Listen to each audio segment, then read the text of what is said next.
much, Thor, and thank you, organizers. I'm really pleased to be here today and talking to you all. I'm not so much going to give you the whole story of byproduct utilization in Iceland, but I'll give you some of it, but also talking about the future. What is the market looking for, and how can we fit these products we're developing from byproducts into the marketplace, which I think is very, very important. To begin with, the situation that we're facing today is that we have an enormous potential of getting more out of the ocean. Right now, we're only using about 3.7% of the food that we eat comes from the ocean, but the ocean represents 71% of the Earth's surface. So there's a great potential. At the same time, it's a very inefficient value chain, seafood value chain. We lose a lot. For example, through discards, which is about 8% on average. EU finfish discards can be as much as 20 to 60%, so that's a major problem. Processing yields, that's also where we lose product, can be anywhere from 30% to 75%, typically around 40%. And then one of the biggest issues we're facing nowadays is waste at not just retail, but at the consumer level. We're talking 35%, maybe even more. And you would think it's more at retail, but it's actually more at the consumer level. So this is a major issue, and if we take some average numbers, then we may only end up with 21% of what we catch actually ends up in our stomach. So there's a tremendous amount of raw material getting wasted where we can utilize better. And food waste is one of the biggest grand challenges we're facing in this world, and seafood is no exception. Some categories, food categories, waste more or less than other categories, but in seafood we're talking about 30%, and I would think it's actually higher. And I know the name of the conference is Fish Waste, so I also want to, when we talk about byproducts, I don't want to say these are waste products, but these are actually raw materials. But this is actual waste, particularly at the consumer level, something we need to address.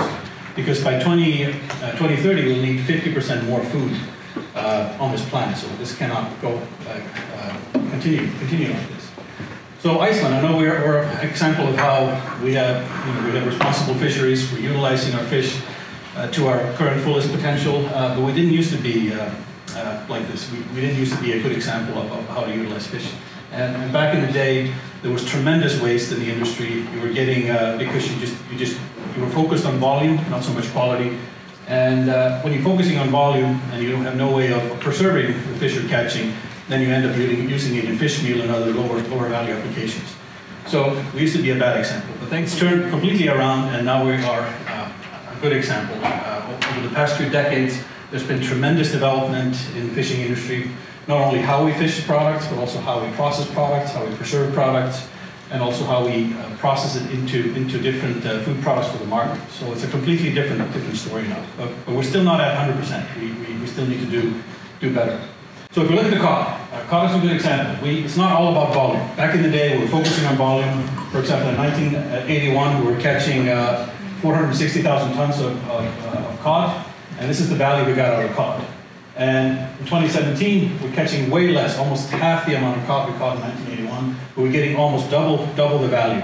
And there are many reasons behind this, and chiefly we spent a lot of work on research and development, improving our processes, and getting the most out of the raw material as possible. So that's one reason why our value has really jumped.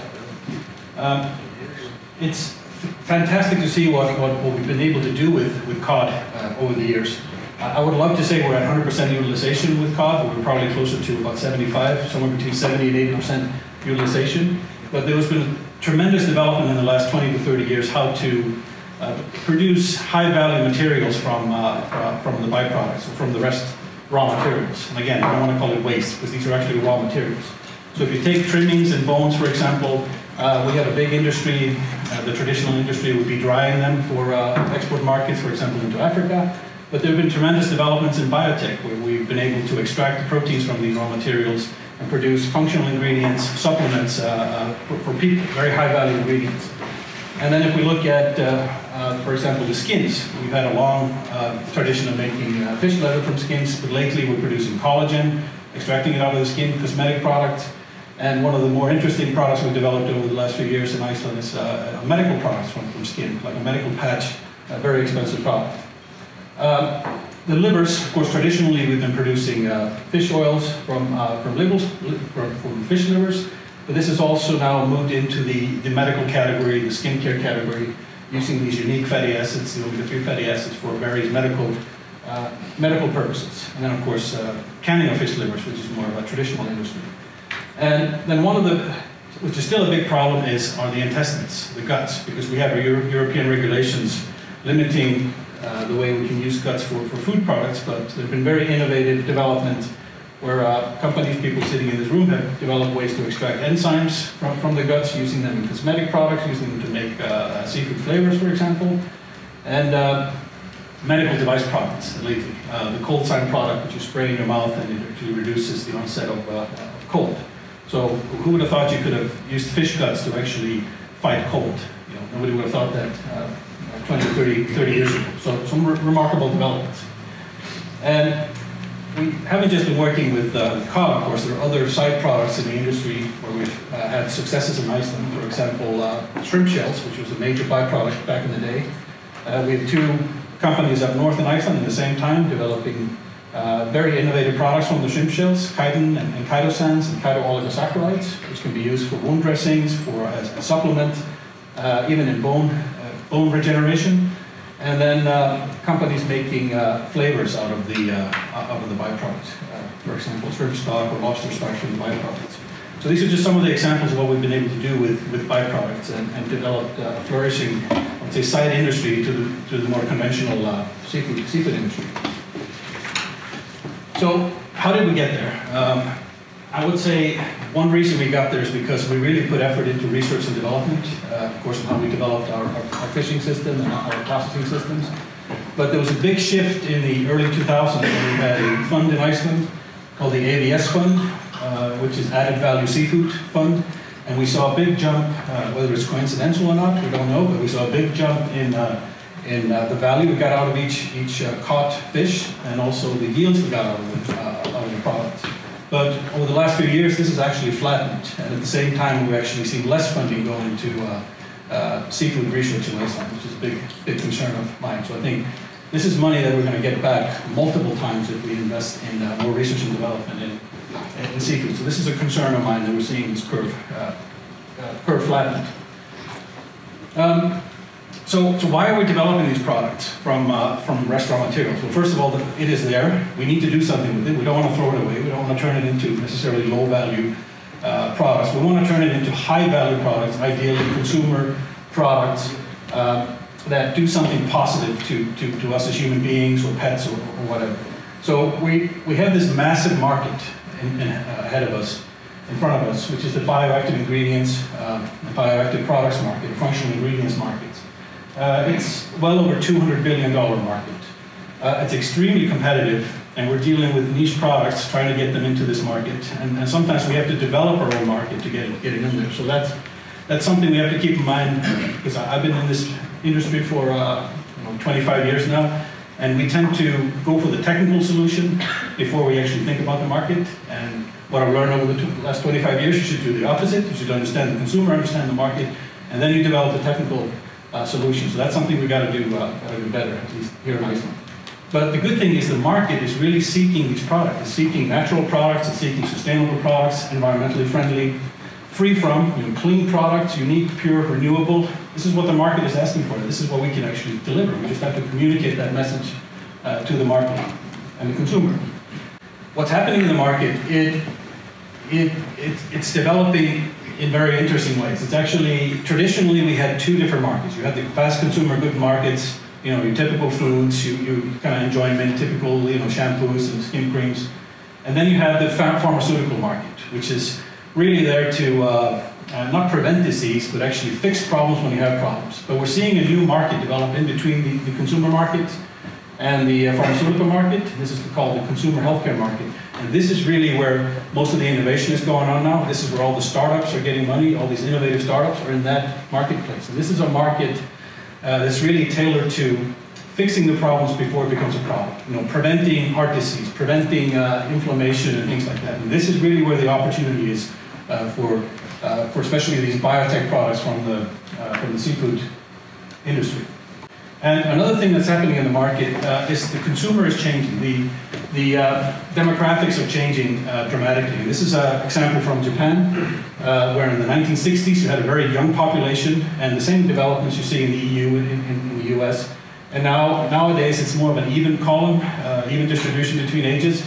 But 20, 30 years from now, or for 30, 40 years from now, you're going to see a complete shift in the market. You're going to have a large old population and a smaller young population. And what happens when you have a large old population? It's more burden on the healthcare system, which is a very expensive system to maintain. And I think we can really get in there with our seafood products to help people live longer and live healthier lives, because the products we're developing have some of the tremendous positive impacts on our health and well-being. So there's a big opportunity to address the changes in demographics. And because I follow trends, and I can show you a lot of different trends, but it's interesting that we're finally on the map. So this is Innova Market Insights, a big marketing firm. Usually seafoods is nowhere, and seafood-derived ingredients are nowhere to be found on these trends. But finally last year we actually made one of the categories. So you can see the Ocean Garden number 9. So we're one of the top 10 trends now, because people are looking towards the ocean for new products, for new ingredients. Not just seaweeds, but also seafood products, because people are starting to eat less meat. So fish is actually becoming an alternative to meat in many markets. So there's a big opportunity for seafood products, not just now, but in the future. So when I ask people about top trends, and I ask experts, I got comments from a lot of experts on what are the top trends in the blue bioeconomy sector. I got a lot of answers. So I got a lot of different answers for people. Sustainability, full utilization, no waste, and again, I don't like to use the term waste. Marine biotech, bioactives, consumer-driven product development, very important. You got to bring the consumer more to the table when you're developing products, which is something we tend to forget. Superfoods, efficient value transfer chain, new species biodiversity, IT, digital revolution, very important, automation, innovative marketing, e-commerce, new feed sources, diversified aquaculture, and then wild versus culture. These were the top highlights. I got this from about 100 people, so this kind of grouped into these categories as being the top trends. And a lot of the things we're doing with these byproducts actually fit into these categories.